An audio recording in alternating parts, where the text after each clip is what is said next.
Welcome to The War. From Boise, Idaho, this is your host, Adam Graham. If you have a comment, email it to me, box13@greatdetectives.net. Well, what exactly went on in counterintelligence was something that a pretty tight lid was kept on, but it didn't stop the imagination of Hollywood geniuses from coming up with exciting and interesting plots with heroes fighting the Axis all over the world. And this is the type of program we're bringing you today.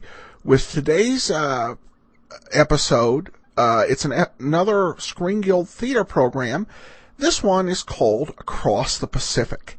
It's boasts a very strong cast, and it reunites 3 of the 4 principal cast members from the hit The Maltese Falcon, including Mary Astor, Sidney Greenstreet, and the star Humphrey Bogart. And this is definitely going to be a pretty interesting program. It first appeared on the Lady Esther Screen Guild Theater on January 25th, 1943. So here now is Across the Pacific.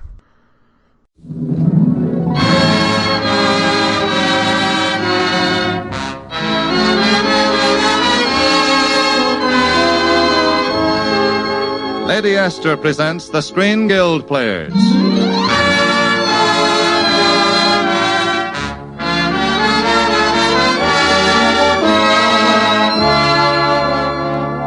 The Screen Guild play tonight, Across the Pacific. The starring players... This is Humphrey Bogart. This is Mary Astor. This is Sidney Greenstreet.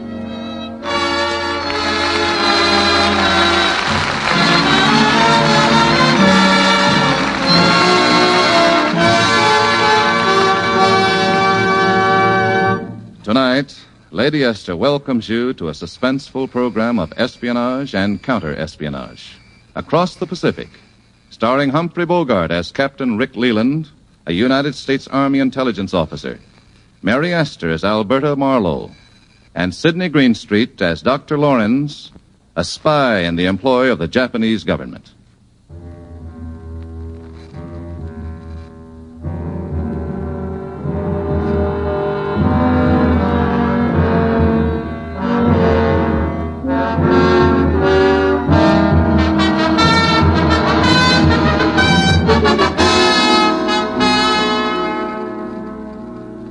Are you sure that Dr. Lorenz is the head of this Jap spy ring, General Rogers? Yes, Captain Leland. Then why don't you just arrest him? Well, that wouldn't solve the problem, Captain.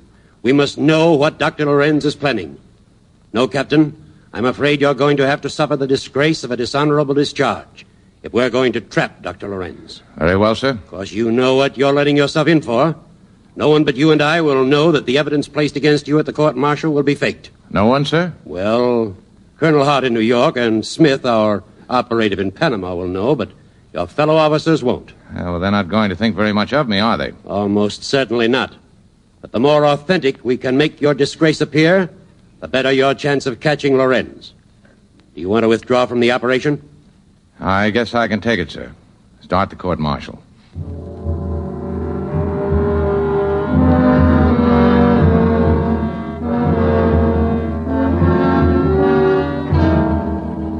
Captain Leland, the court by secret written ballot finds you guilty as charged and sentences you to be dismissed from the service of the Army of the United States.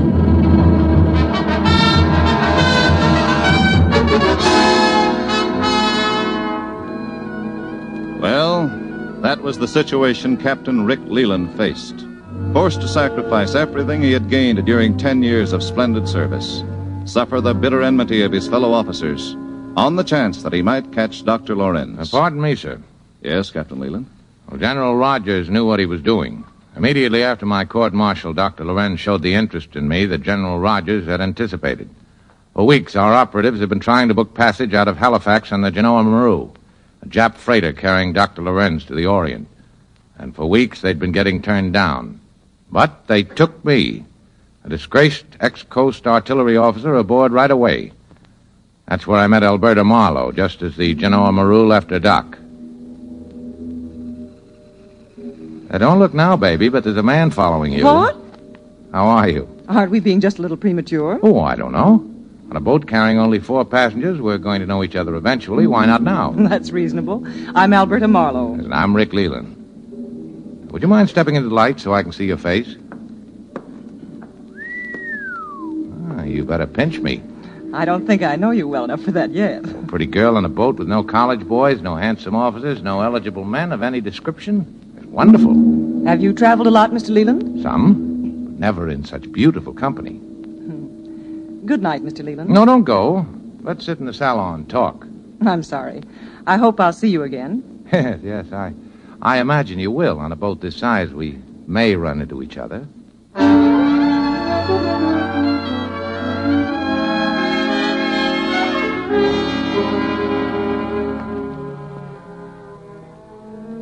That wasn't the best start a romance ever had. But I had to file Alberta's attractions away for future reference and concentrate on Dr. Lorenz. The doc was concentrating on me, too. And the night before we were due to dock in New York, he tried to loosen up my tongue by getting me drunk. Certain remarks you dropped on deck this morning, Mr. Leland. I gather you're quite well informed in matters pertaining to the United States Navy. Yeah, I know a little bit about it. Were you perhaps in the Navy? Nope. Coast Artillery, Army. Oh, how interesting. Were you stationed in Panama? Part of the time. I hope you don't think I'm too inquisitive. Not at all. You're furnishing the whiskey. That's hardly an excuse for asking a man his history. I haven't got any history. I was in the Army. I got kicked out. Went to Canada and tried to join their army, but they wouldn't have me. Can't understand that. Simple enough. They don't want men kicked out of another army. What do you plan to do now? Well, I still have some friends in the canal zone, I think. Maybe I can pick up a few bucks. Then when I get to the Orient, I'll hire out to whoever will pay for my services. It's very interesting, Mr. Leland. I can't tell you how I sympathize. Thanks, Doc. Do you intend to stay aboard the General Maru when we dock in New York tomorrow? Or do you perhaps have friends there, Mr. Leland? Well, I doubt if I have any friends left, but I'm going to give at least one of them a chance to kick me out of his office.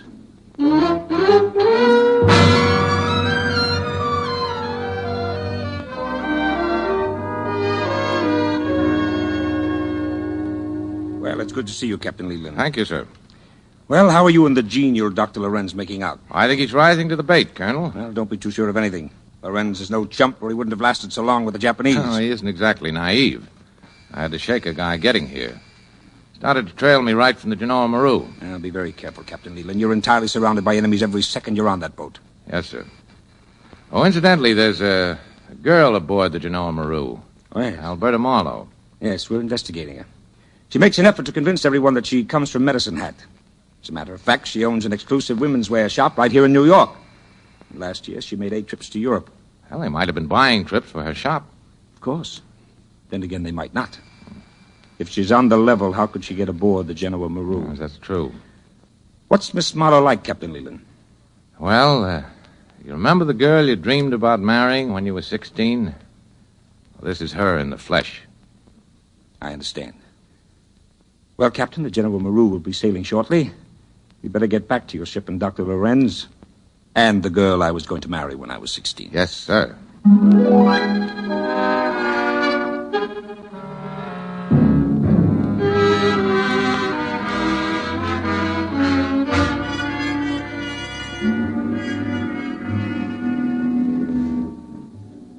Well, Alberta, what do you think of your trip on the Genoa Maru?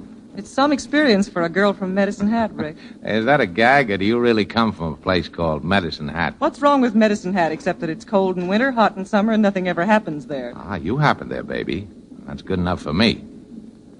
Are you, by any chance, a wealthy girl, I hope? No. My father was a farmer. I work in the 10-cent store in Medicine Hat. I sell peanut brittle. Well, I'm used to bad luck. I'll probably end up having the captain marry us on the boat. Oh, no, you won't. I want a church wedding. Oh. By the way, you've lived in Panama. Did you happen to know a man named Morton? Dan Morton? Yes, I remember something about him. Planter, I think. Kind of eccentric. Why? Oh, some people in Halifax told me to look him up. Oh, do? He might take a fancy to you and leave you all his money. Then you and I'll be in fine shape. I'm not so obsessed with money as you are. I can get along without money. You stick to me, baby, and you'll get a lot of practice at it. I certainly pity the woman you ever marry. Oh, I won't ever marry. You aren't married, are you, Rick? Uh-huh. You keep asking questions like that, what'll happen to our romance? What'll happen to it anyway if you don't shave? Oh, now, Alberta, you wouldn't let a little 5 o'clock shadow stand between us. I certainly would. Well, that isn't very tactful. Do I say anything about your dishpan hands? Good morning, Miss Marlowe. Mr. Leland. Good morning, Good morning, Doc. I enjoy listening to you two, if you'll permit me. Well, you can referee. Relationships between modern young Americans seem most unusual to a man of my years. You give your lovemaking a peculiar assault and battery twist. It's the same principle as a prize fighter going into training before a big fight, Doc. Well, your sparring partner is checking out now, Rick. I'll see you this afternoon. I'll see you later. Bye, Doctor. Goodbye. Miss Marlowe is a very charming young woman, Mr. Leland. I am glad to see that you're so interested in her. Oh, you are? Well, thanks, Doc. Not at all. You see, I'm very interested in you, Mr. Yes, Leland. I know. Everybody falls for my pretty brown eyes. Don't be facetious, Mr. Leland. One night you told me about your trouble in the Army. I'd like to hear more about that. Why not? It's known in every army post in this hemisphere. I got in a jam with a dame. I needed dough. I had access to regimental funds. I borrowed from it. Meaning to put the money back, of course. Of course. But they found out before I could. Well, you write your own finish. Whatever that finish is to be, you'll need money. Here's $350. You can have more when you want it. Within reason, of course. Now, let's hear my side of the deal. I never discuss being a traitor with a man. You'll find it easier if you don't think about that part of it. Go ahead. Very well. In a day or two, you'll talk to me about certain military installations in the vicinity of both Balboa and Cristobal, with particular reference to anti-aircraft emplacements, railway guns, and ammunition dumps. Well, that ought to be worth quite a lot. Find me quite generous. And now, having committed yourself to acting as my agent, I wouldn't want you to change your mind. That might turn out to be most fatally unfortunate. Yes, I get it. Now, when do you want this information? When we arrive in Panama. Good day, Mr. Leland. Yeah. Good day.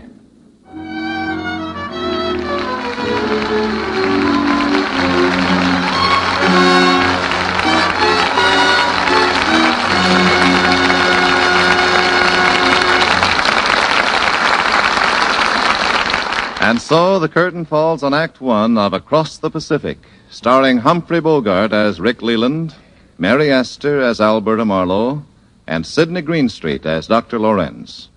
Act Two in just a moment. Now, here's an interesting Believe It or Not from our hostess, Lady Esther. Here is a Believe It or Not, if ever there were one.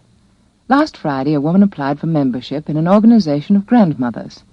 Dark, slim, and attractive. She looked more like a bride than a grandmother. Sorry, she was told. This club is for grandmothers only. But I am a grandmother, she insisted. I'm 46 years old. And she showed them a picture of her 2 small grandchildren. The next day, I met a member of the club at a luncheon, and she told me about the incident. She said, "You'd never guess that woman's age. Why, her skin looked as smooth and fresh as a girl's. I thought she was about 30. Now, that's why she looked so young. Because of her skin. A soft, smooth, fresh-looking skin can make any woman look younger, whether she's 30, 40, or even 50 years old. And a fresher, younger-looking skin is something nearly any woman can have if she really wants it. Now, I'd like to send you a tube of Lady Esther Four-Purpose Face Cream free, so that you can try it and see for yourself how much smoother, fresher, and younger it makes your skin look. Just send me your name and address on the back of a penny postcard, and by return mail you'll receive a generous tube of Lady Esther Four-Purpose Face Cream, enough for a week's trial. Try it, and see how it brings your skin 4 important aids to beauty. See how it cleans your skin, how it softens your skin, how it helps nature refine the pores, and how it even leaves a perfect base for powder. With the tube of Lady Esther Four-Purpose Face Cream, I will send you also the 9 exciting shades of Lady Esther Face Powder. So be sure you don't forget to write. All the address you need is Lady Esther, Chicago.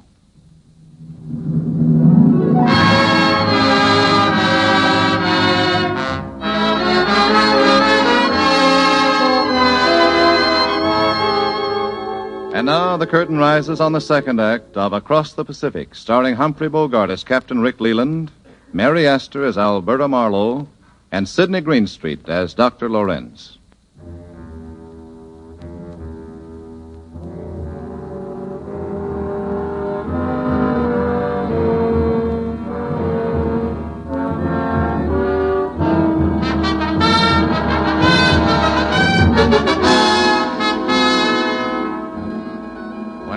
Panama, Dr. Lorenz and Alberta Marlowe joined me in checking into the Pan American Hotel, which was run by an old friend of mine, Sam Wing. The day after we landed, Alberta received a mysterious phone call and disappeared without even a goodbye. I was sitting in my room, trying to figure out how to trace her without arousing any suspicion, when Lorenz called for his military information. Good afternoon, Mr. Leland. Oh, hello, Doc. Sit down. What's on your mind? Well, Mr. Leland, now that we're in Panama, I think it's time you began to earn your money. Okay. Where shall I begin? The Pedro Miguel locks will be a good place for a starter. How many batteries are there? And what are their calibers? Anti-aircraft or the heavy stuff? Begin with the 16-inch guns. Now, let's see. The last time I was down here 2 years ago, there were double railroad guns east and west, 2 twin 16-inch concrete embrasures, half a mile north. That setup's probably been revised by now. Revised and augmented considerably, Mr. Leland. But your information was quite correct for its time. Testing me, eh? Yes. Now we go on to something of real value. What specific knowledge have you of the military plane patrol over the canal area? 2 years ago... What happened 2 years ago doesn't interest me. What I want is the current schedule of patrol planes. When the flights take off, exactly what areas they cover, at what altitude they conduct their reconnaissance, and the precise time of their return. I'll pay generously. How much? Shall we say $500? Oh, why don't we say $1,500? I said I'd pay generously, not foolishly. Now, just a minute. The only place I could get that schedule is at Air Force headquarters. That's not too easy. I'll make you a deal. $1,500 if you get it today. $500 if the delivery is after midnight. And why all the rush? There's no rush. Just $1,000 worth, eh? Your place is to answer questions, Mr. Leland, not ask them.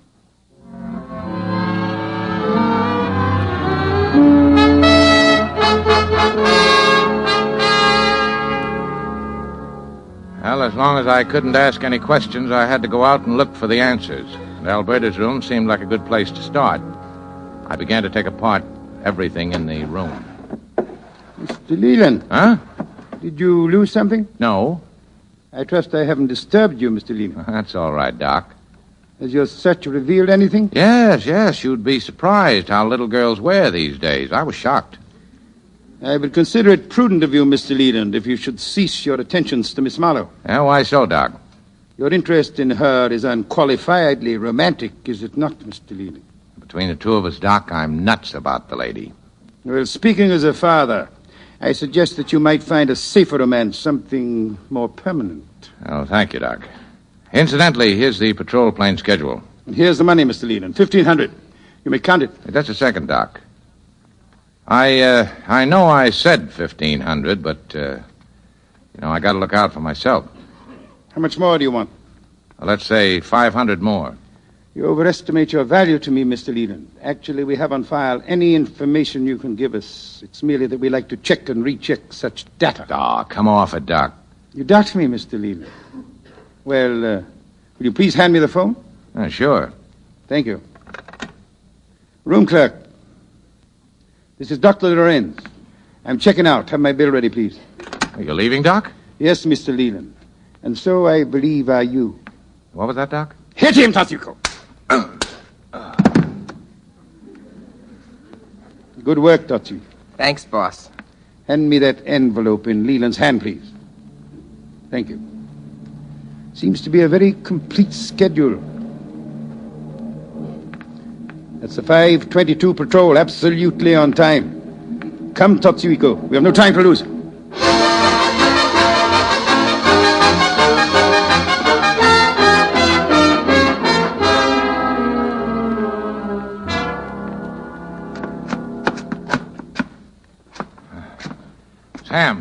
Sam Wing. What's the matter, you, Ricky? How you catchy head bump trouble? That's a present from my pal, Dr. Lorenz. Where is he? He go 5 hours ago. Checked out right after I was slugged. What about Miss Marlowe? Oh, she no come back. Probably made the getaway together. You like movies, maybe. Go Japanese theater. What's up, Sam? You go Japanese theater. By and by, man come sit next to you. Tell you something, maybe, see? Maybe find Dr. Lorenz. Maybe so find Miss Marlowe. You got a gun, Sam? Lorenz took mine. Yeah, can do. Here. You go Japanese theater. Sit down front.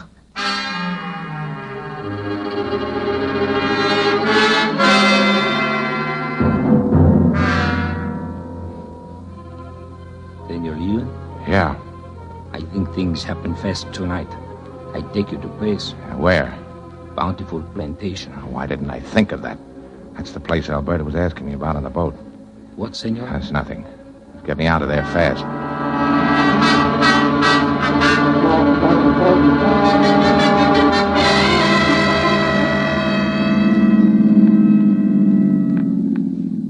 What are you stopping here for? It is not safe to go any further than the car, Senor Leland. This is Bountiful Plantation, full of Japs. Well, where do we go from here? I go back to Cristobal. You go that way. See many Japs. Airplane. Landing field. Airplane? Landing field? Si, senor. Tonight they are loading torpedoes on airplane. I think they blow up Panama Canal. Well, we've got to stop them. No, not me, senor. I'm poor man with many mouths to feed. You stop them. I go back to Cristobal pronto. All right.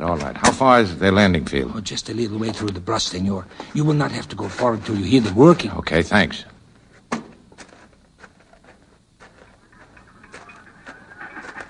There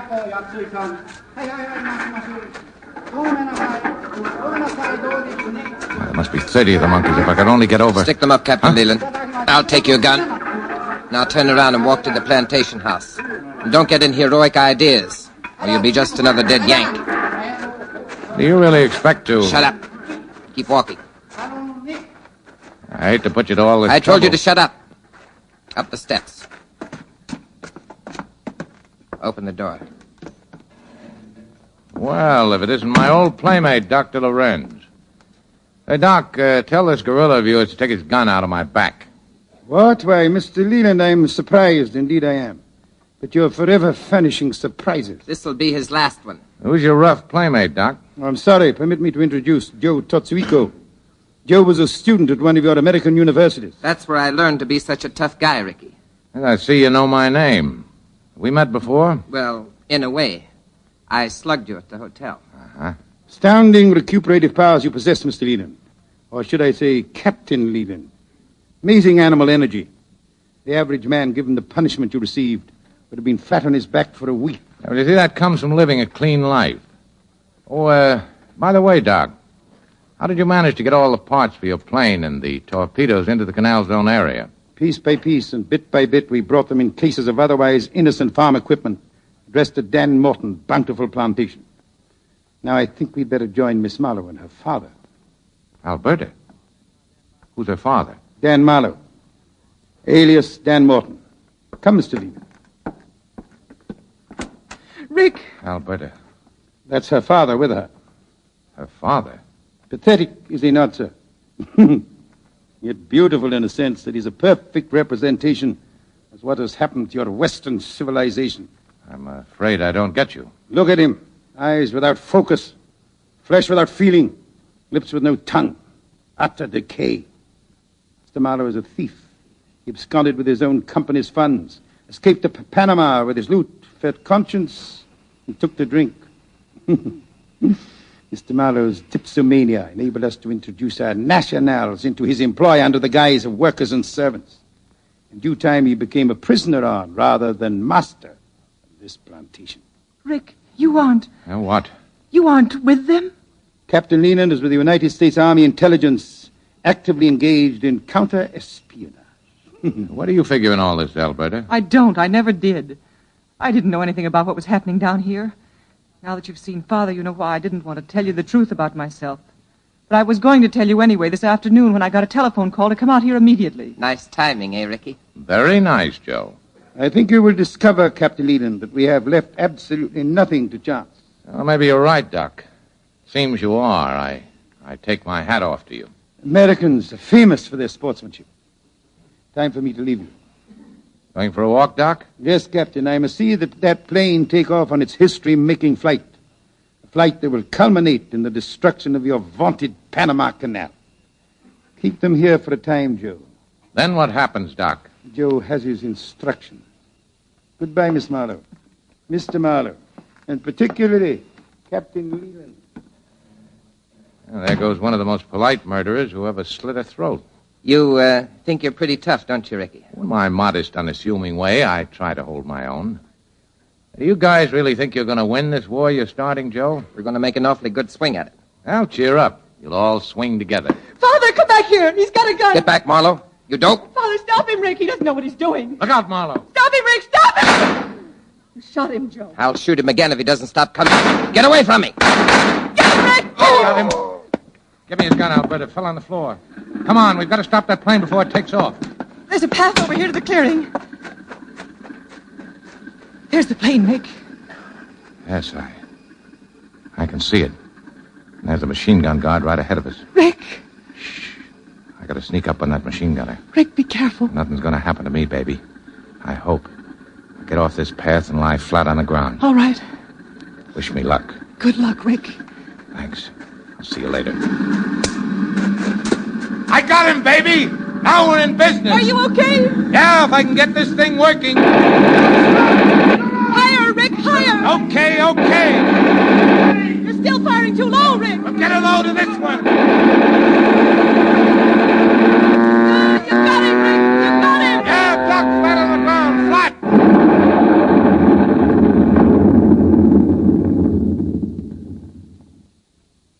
You all right, Rick? Yeah. But you better not take a look at that landing field. Why not? What that explosion did to Doc Lorenz and those Japs isn't pretty. Hey, take a look upstairs. What?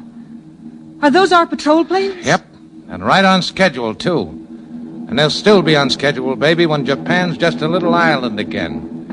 And you and I are spending our honeymoon in Medicine Hat.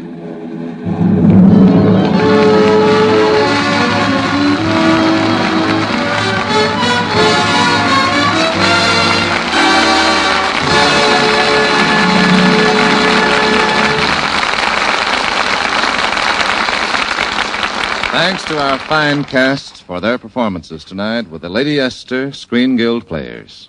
Thank you again, Mary Esther, Humphrey Bogart, and Sidney Greenstreet. Please come back and do another play for us soon. We'd like to, Mr. Bradley. You see, the Motion Picture Relief Fund, which receives the benefits from these series of programs, is something in which we're all very interested.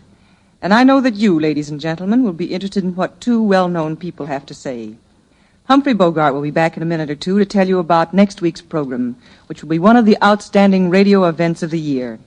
Right now, here's a message from one of America's best-known beauty authorities, our hostess, Lady Esther. Thank you, Miss Astor.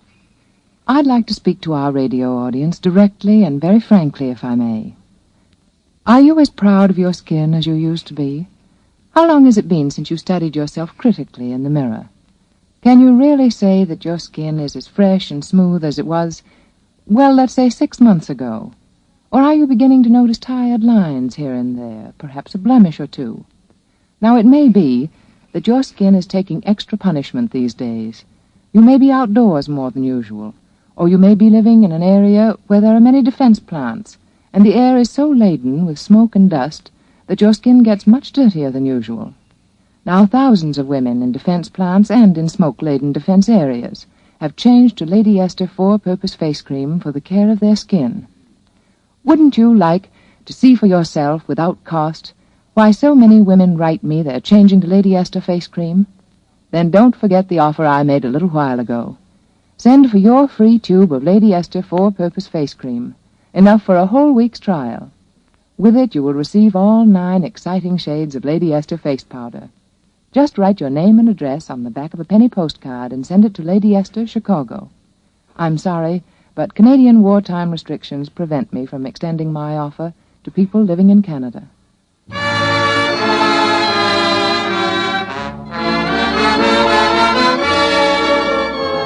Ladies and gentlemen, Humphrey Bogart.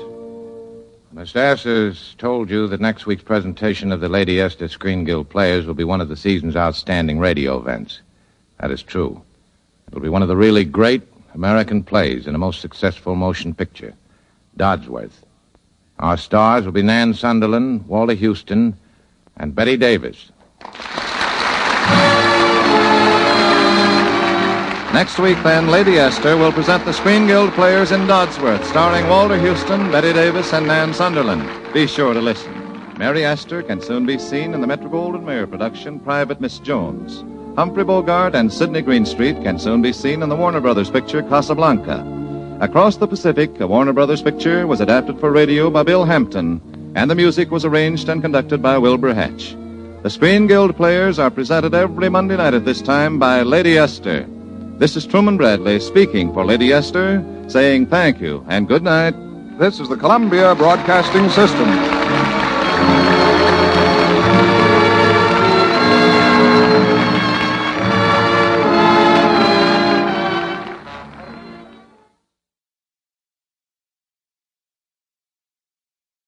Welcome back. Well, in some ways, the title can seem to be a bit of a misnomer. But there's an explanation for that. It's kind of interesting. It was on, this is from IMDb, where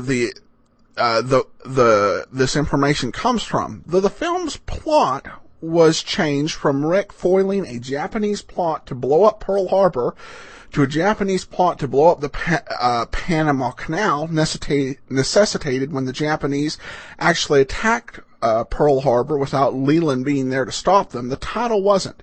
So the film is called Across the Pacific, though the characters never even get to the Pacific. So, yeah, there are cases, and of course we saw that in the United States after September 11th. There were some movies and promotional materials that had to be rewritten because of their use of the World Trade Center.